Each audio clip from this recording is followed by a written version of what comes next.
Hi guys, welcome to Magic Archived. Today I have got the next installment of Cards from the Dark here. Very interesting. We're going to open this up. We're going to look at all these cards from the dark and see the condition of them and stuff. And then tick them off on the list of cards collected from the dark. So I'll open these up and we can have a little look through them. One by one, look at all these old cards. Okay. Well, first of all, newest card to the list that we've not had yet is, I think that's Tividar's Crusade. 1 mana, 2 white, all goblins are destroyed, a sorcery spell with some pretty awesome artwork there. Pretty awesome. Pretty gruesome, should I say. So yeah, we have that one from the dark. The next one we have is, it's quite, in fact, we didn't look at the condition really. I mean, it looks pretty good. There's a slight nicks around the corner. See there? But all in all, pretty good. Okay, next one is Squire. 2 mana, 1/2. Not the best, but it's a card from the dark. Yeah, it's again, it's got a little bit of wear and stuff on the edge. Can we get this right? There we go. It's not too bad, to be honest. It isn't too bad. They've all got slight nicks on them, as you can see here, but they're all really good condition for the age. Anyway, next one, Pikeman. Okay, we'll look at some of the more expensive ones, the conditions of them. So Mark's Cry is one of them. It's quite a good card.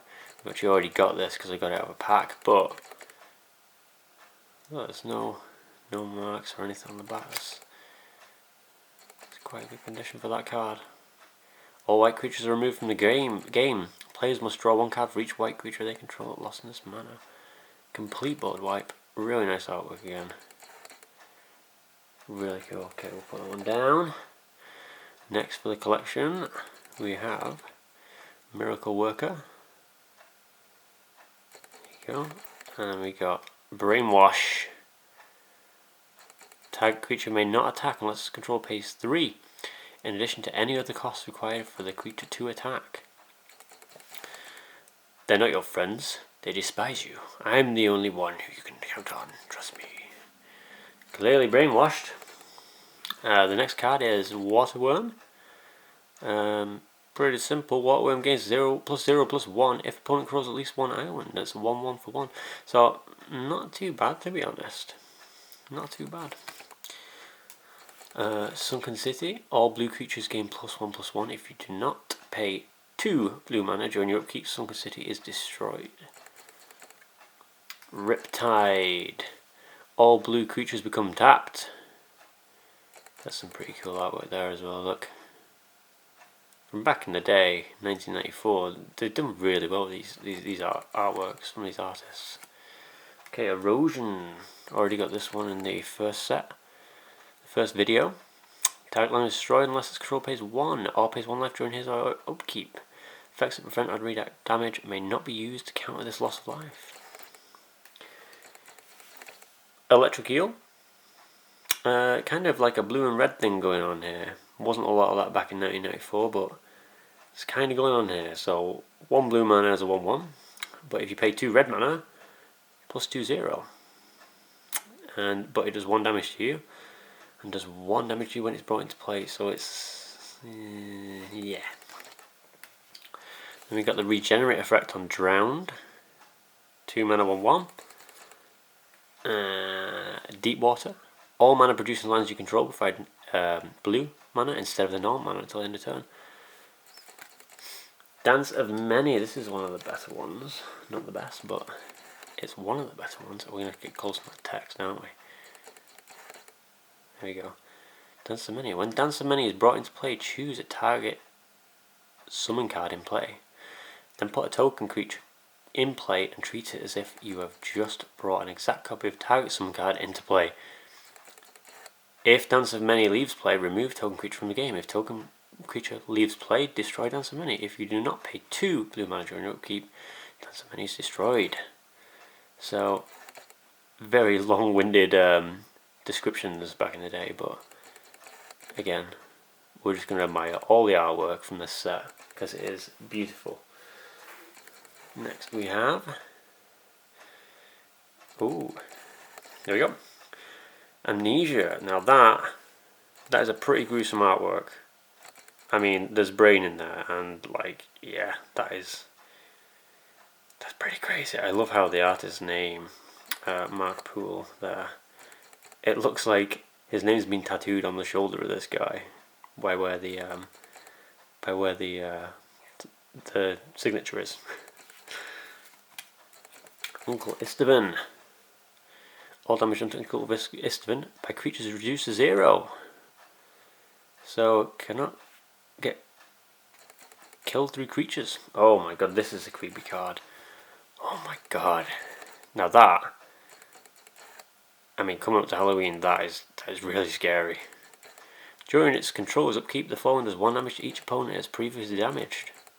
4 mana and 3 black mana. Yeah, we're going to leave it all. Nameless Race. Apparently the only magic card not to have a physical name, as it is nameless. 4 mana, and it says pay Star Life, which is X, when bringing Nameless Race into play. Effects that prevent or redirect damage may not be used to counter this loss of life. When Nameless Race is brought into play, X, or Star in this case, may not be greater than the total number of white cards all opponents have in play and in their graveyards. Wow. Okay. Inquisition. Look at target player's hand. Inquisition does 1 damage to target player for each white card in his or her. Oh my god. So many anti-white cards in here. So there's even a white card with anti-white card with Martyr's Cry earlier. Bug Rats cannot be blocked by walls. Pretty cool.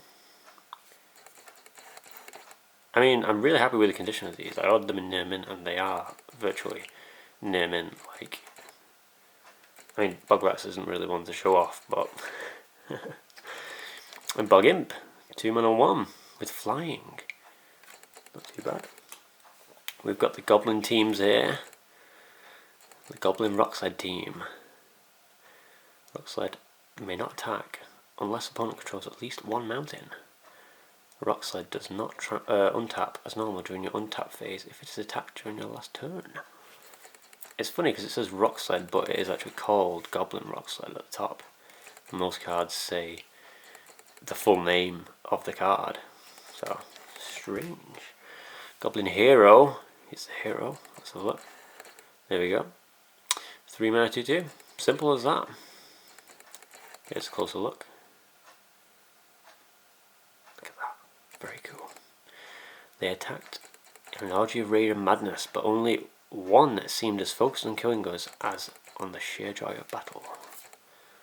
Here we go. This is the controversial card in this set.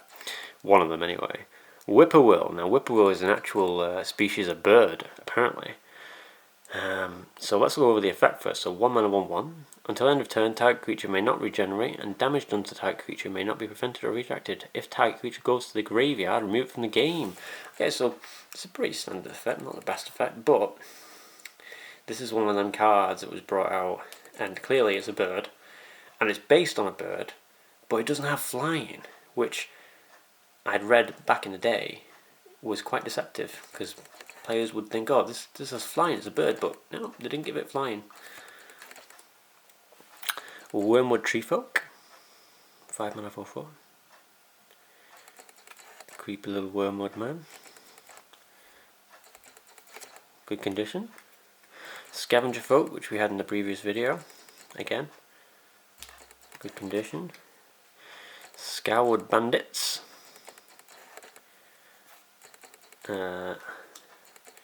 What's this one? Saven Elves. Destroyed Enchantland. Target Enchantland is destroyed. 2 mana. Ooh. And here we go. Nile Sullivan. Now you don't see weird cards like this in any other TCG. I mean, look. There's so many cards in here that just give you nightmares. 100%. But the artwork's still really cool.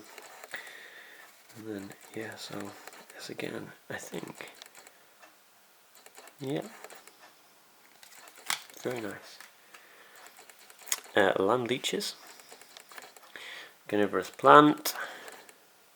some of the kind of common cards in this. Scaled Goblins we had in the last one that we got in the pack. Dark Heart of the Wood. It was the first card back in the day to have opposing colours on one card. Obviously, the first cards to actually have multiple, the first set to have multiple cards was Legends, but this was the first card officially to have opposing colours on it, black and green in this case. Tormund's Crypt. Now, I think most of us have probably seen this one over time. This is the original printing of it in the dark. So this, let's have a little look. So I'm happy with this. I'm very happy with this one. Tormund's Crypt. Pretty simple effect. 0 mana. You tap it, sacrifice Tormund's Crypt to remove all cards in target player's graveyard from the game. Which, as we know over time of Magic, it becomes a very good effect. For against a lot of black decks, to be honest. They want to fill the graveyard up. But this card is like, I mean, there's a little dent down here. Can we get that? Can we get that? Yes, we can. Just on that corner, but other than that, we're all good with that one. I'm really happy with that one. Then we have Scarecrow, artifact creature for 5 mana.